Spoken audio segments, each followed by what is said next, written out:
नमस्कार, आपका स्वागत है ट्रांसपोर्ट इमेज में। मैं हूं विदिशा। ये नजर डालते हैं अब तक अहम खबरों पर।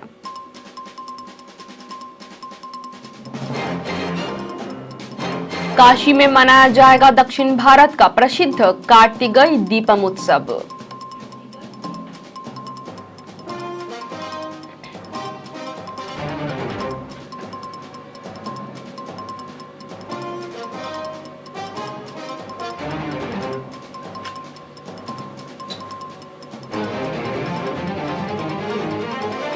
भारत की G20 प्राथमिकताओं पर पहली शेरपा बैठक के दूसरे दिन चर्चा शुरू।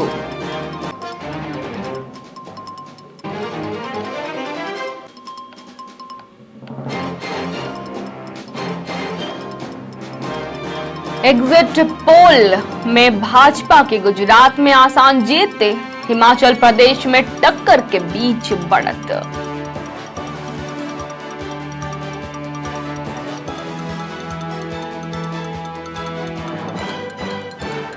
मध्य प्रदेश को मिले 7,775 करोड़ के नए निवेश प्रस्ताव, 5,350 लोगों को मिलेगा रोजगार।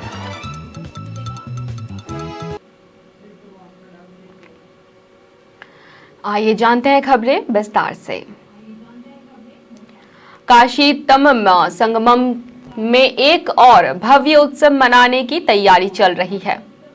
BHU के एम्फी थिएटर मैदान में दक्षिण भारत का प्रसिद्ध कार्तिकेय दीपम उत्सव मंगलवार को उत्साह से मनाया जाएगा।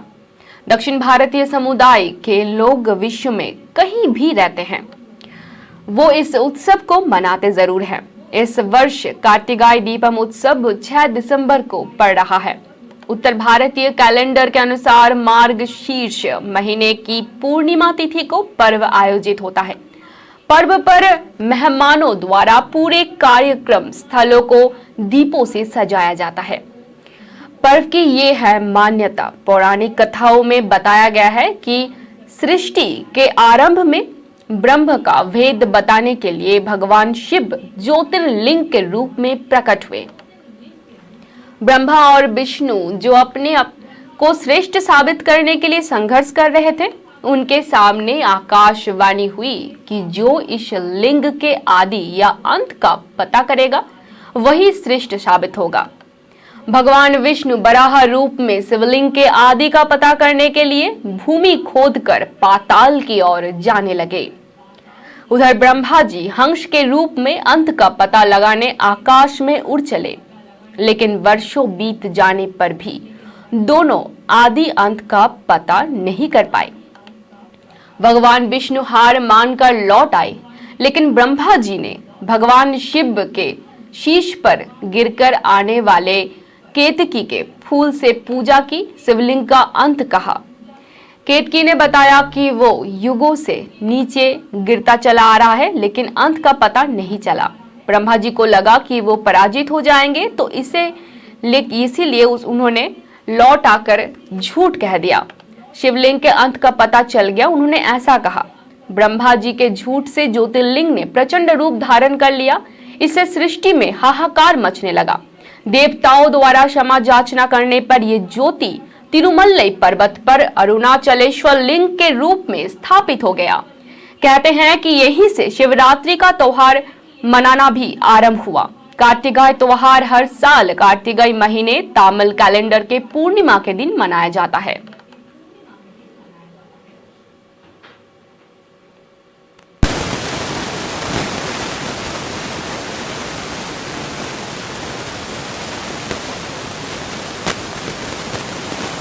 पहली शेरपा बैठक के दौरान फतेह प्रकाश होटल के राजसी दरबार हॉल में सोमवार को आयोजित भारत के G20 प्रेसिडेंसी के 5 प्रमुख फोकस क्षेत्र पर महत्वपूर्ण चर्चाओं की बात हुई।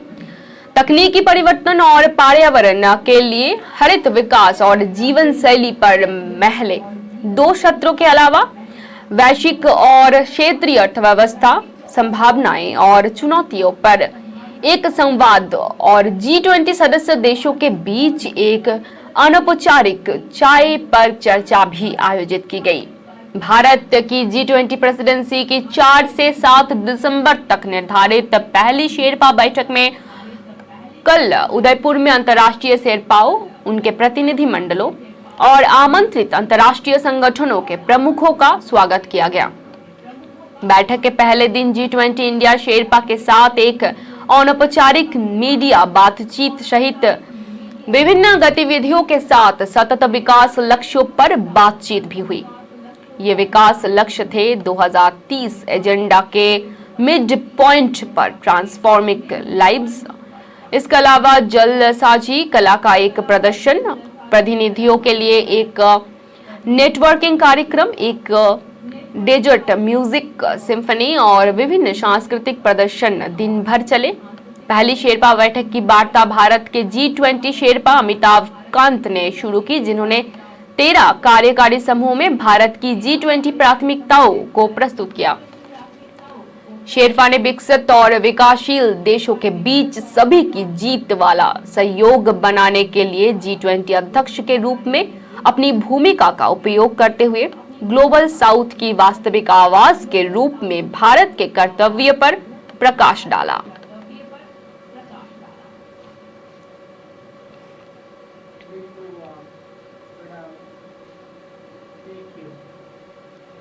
दो राज्य विधानसभाओं के एग्जिट पोल में अनुमान लगाया गया है कि गुजरात और हिमाचल प्रदेश में भारतीय जनता पार्टी की सत्ता में वापसी होगी, जबकि दिल्ली नगर निगम में आम आदमी पार्टी भाजपा को बेदखल कर सकती है। अधिकतर टेलीविजन चैनलों ने चुनाव सर्वे करने वाले एजेंसियों के साथ मिलकर कहा कि गुजरात में भारतीय जनता पार्टी की आसान जीत होगी, कांग्रेस पार्टी दूसरे स्थान पर रहेगी। गुजरात में सघन चुनाव प्रचार अभियान चलाने वाले आम आदमी पार्टी दहाई तक पहुंच सकती है। रिपब्लिक टीवी और पी मार्ग एग्जिट पोल के अनुसार भारतीय जनता पार्टी को राज्य में 128 से 138 तथा कांग्रेस को 30 से 42 सीट मिल सकती है, जबकि आपके हिस्से में 2 से 10 सीटें आ सकती है। जन की बात करें तो भाजपा को 117 से 140 तथा कांग्रेस को 34 से 51 सीट मिल सकती है। आपके हिस्से में 6 से 13 सीट आने के अनुमान लगाया गया है। TV9 गुजरात का अनुमान है कि भाजपा को 125 से 130, कांग्रेस को 40 से 50 और आपको 3 से 5 सीटें मिलेगी। हिमाचल प्रदेश विधानसभा चुनाव के एग्जिट पोल में अधिकतर चैनलों ने भाजपा की सत्ता में वापसी का अनुमान लगाया है।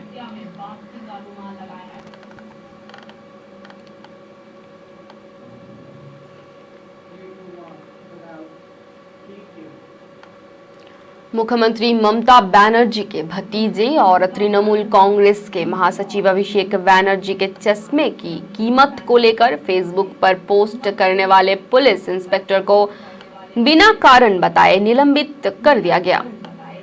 हालांकि विभाग के आधिकारिक सूत्रों ने बताया है कि काम में लापरवाही बरतने की वजह से उन्हें निलंबित किया गया है, लेकिन वास्तविक वजह के तौर पर उनका वो फेसबुक पोस्ट माना जा रहा है जिसमें उन्होंने अभिषेक बनर्जी के चश्मे की कीमत को लेकर सवाल खड़ा किया था। उस इंस्पेक्टर का नाम आशीष बटवायाल है।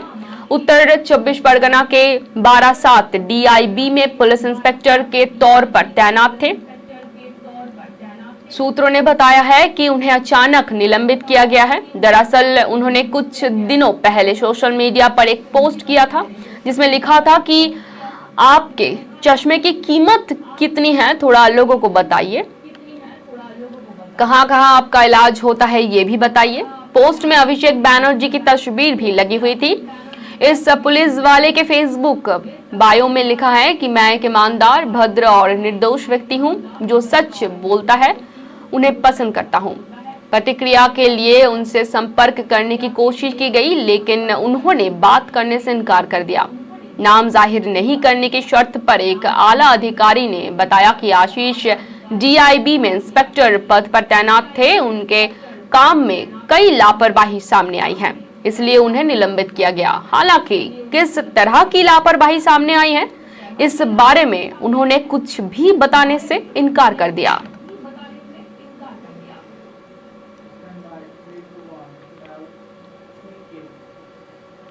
Chief of defence staff general Anil Chauhan ने वेलिंगटन के डिफेंस सर्विसेज स्टाफ कॉलेज जाकर 1 साल बाद वो व्याख्यान दिया जिसे देने के लिए देश के पहले सीडीएस जनरल बिपिन रावत जा रहे थे और हेलीकॉप्टर दुर्घटना में अपनी जान गंवा दी।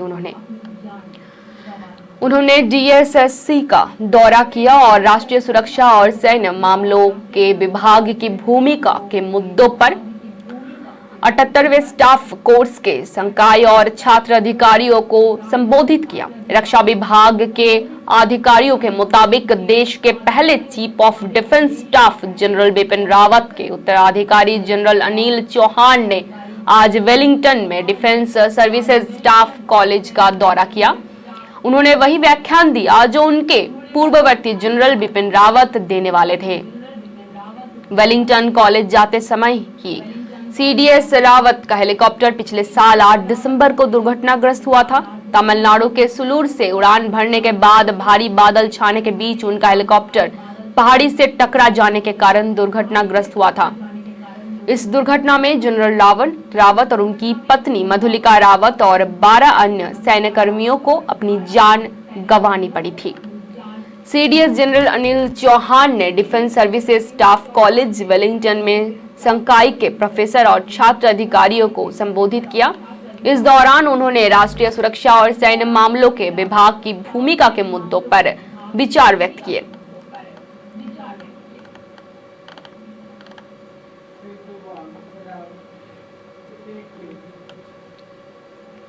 महाराष्ट्र के वन मंत्री सुधीर मुनगंटीवार ने कहा कि गुजरात से 2 शेरों के जोड़े को मुंबई लाया गया। इसके जोड़े को मंगलवार को संजय गांधी राष्ट्रीय उद्यान में छोड़ा जाएगा। इससे इस उद्यान में बंद पड़ी लायन सफारी फिर से शुरू हो जाएगी। सुधीर मुनगंटीवार ने कहा कि शेरों का ये जोड़ा कुछ दिन पहले गुजरात के सकरावाग जूलॉजिकल म्यूजियम में मुंबई पहुंचा था। ये दोनों शेर 2-2 साल के हैं।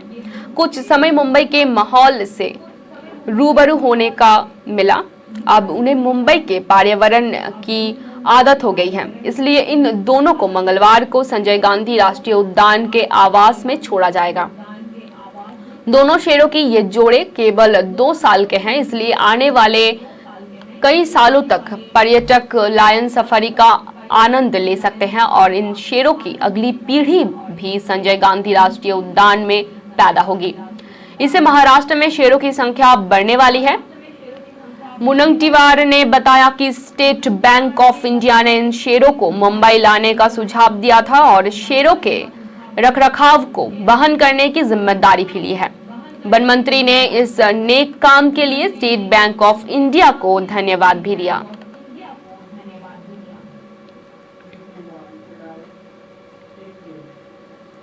मुख्यमंत्री शिवराज सिंह चौहान से सोमवार शाम को निवास पर समस्त भवन में विभिन्न निवेशकों के मुलाकात कर निवेश प्रस्तावों की जानकारी दी।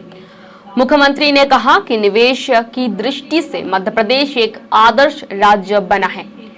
राज्य सरकार की नीतियों के अनुरूप निवेशकों को पूर्ण सहयोग प्रदान किया जाएगा। निवेशकों से भेंट और चर्चा के फलस्वरूप प्रदेश में रॉक फॉस्फेट से खाद निर्माण की इकाई प्रारंभ करने के कार्य को गति मिलने की राह खुली है।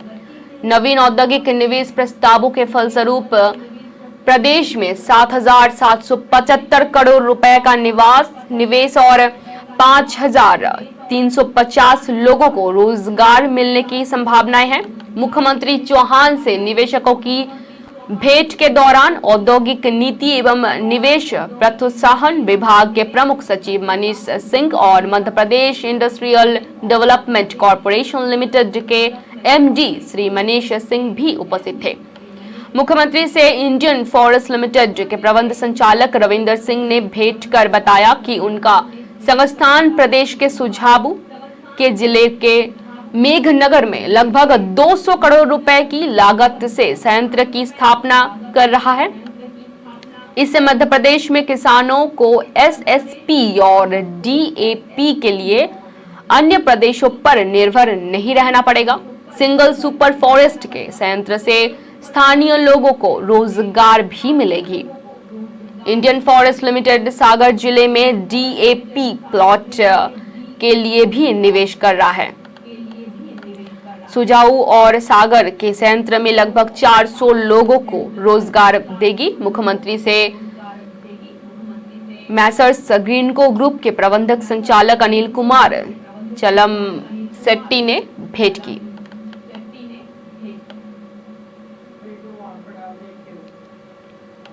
भारतीय जनता पार्टी के प्रदेश अध्यक्ष विष्णुदत्त शर्मा ने पूर्व मुख्यमंत्री और कांग्रेस के वरिष्ठ नेता दिग्विजय सिंह के खिलाफ प्रथम श्रेणी न्यायिक मजिस्ट्रेट व विशेष न्यायाधीश विधान Maheshwari MP MLA court Bhopal में मानहानि का मुकदमा दर्ज कराया है।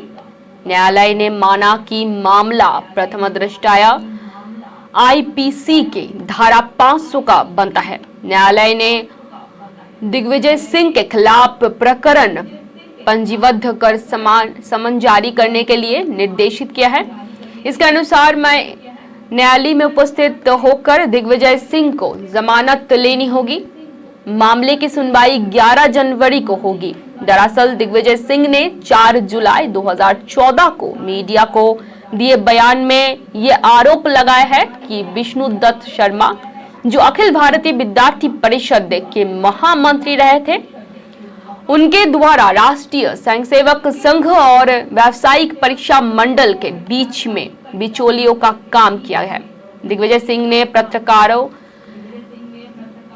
वार्ता में विष्णुदत्त शर्मा पर आरोप लगाए थे कि उनकी भी व्यापम घोटाले में संलिप्तता है। उन्होंने शर्मा पर रिश्तेदारों को उपकृत करने का आरोप भी लगाया था। बीजेपी नेताओं के मुताबिक भाजपा प्रदेश अध्यक्ष ने दिग्विजय सिंह के खिलाफ मानहानि का मुकदमा दायर किया था।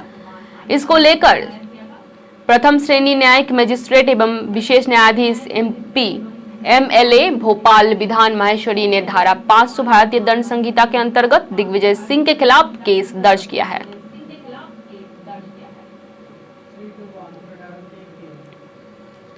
मध्य प्रदेश के उज्जैन में स्थित विश्व प्रसिद्ध ज्योतिर्लिंग भगवान महाकालेश्वर मंदिर के गर्भगृह में 24 दिसंबर से 5 जनवरी तक श्रद्धालुओं का प्रवेश पूर्णतः प्रतिबंधित रहेगा। श्रद्धालुओं को गणेश मंडपम से भगवान महाकाल के दर्शन होंगे। ये निर्णय सोमवार शाम को मंदिर कार्यालय में कलेक्टर आशीष सिंह की अध्यक्षता में हुई प्रबंध समिति की बैठक में लिया गया। समिति ने कई और मसलों पर भी महत्वपूर्ण निर्णय लिए हैं। इनके तहत अब मंदिर में 20 दिसंबर से मोबाइल ले जाना पूर्णतः प्रतिबंधित रहेगा। वहीं लड्डू प्रसादी के भाव भी बढ़ जाएंगे।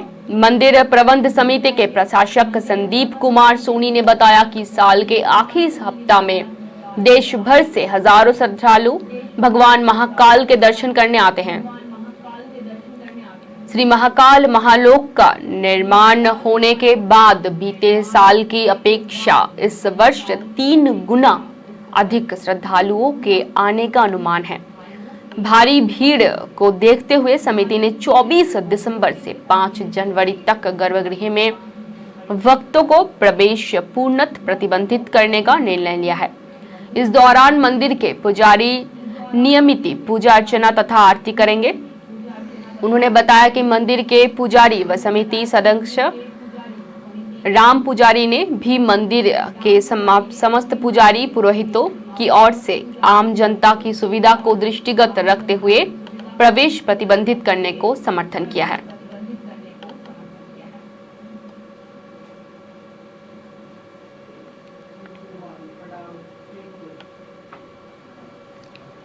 संसद के शीतकालीन सत्र के सुचारू संचालन में सहयोग के लिए सरकार विपक्ष के नेताओं से बातचीत करेंगे। सत्र शुरू होने से एक दिन पहले सरकार ने सर्वदलीय बैठक बुलाई है। इसमें विभिन्न दलों के सदन के नेता हिस्सा लेंगे। संसद का शीतकालीन सत्र 7 दिसंबर से शुरू हो रहा है। पिछले हफ्ता सरकार ने शीतकालीन सत्र के दौरान पेश किए जाने वाले 16 विधेयकों की सूची जारी की है। बैठक में सदन का कार्य सुचारू रूप से सुनिश्चित करने, सत्र के दौरान विधायी कार्यों सहित इससे जुड़े मामले, महत्वपूर्ण विषयों पर चर्चा हो सकती है। सत्र का समापन 29 दिसंबर को होगा।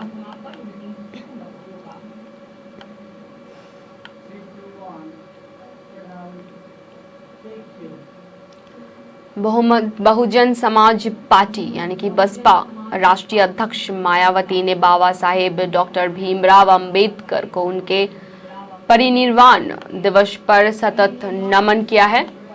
बसपा प्रमुख ने कार्यालय में स्थापित भीमराव अंबेडकर की प्रतिमा पर पुष्प अर्पित कर उन्हें श्रद्धांजलि अर्पित की। मायावती ने सोशल मीडिया पर ट्वीट करते हुए कहा कि हर मामले में बेहतरीन संविधान देकर भारत का नाम देश दुनिया में जो रोशन किया वो अनमोल है। देश उनका सदा आभारी रहेगा।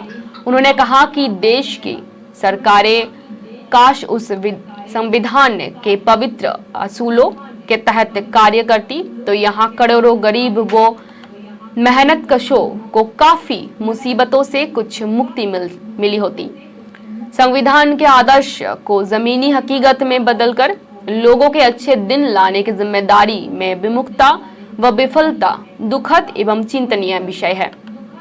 आगे ट्वीट किया, बाबा साहेब डॉक्टर अंबेडकर का नाम आते ही संविधान ने हक के तहत लोगों के हित, कल्याण, उनके जान मान, मजहब के सुरक्षा तथा आत्मसम्मान व स्वाभिमान के साथ जीने की गारंटी के याद करते हुए उन्होंने उन्हें याद किया।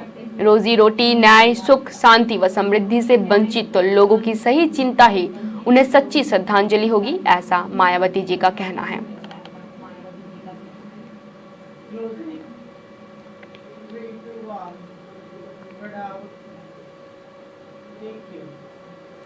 अब तक के लिए इतना ही। धन्यवाद।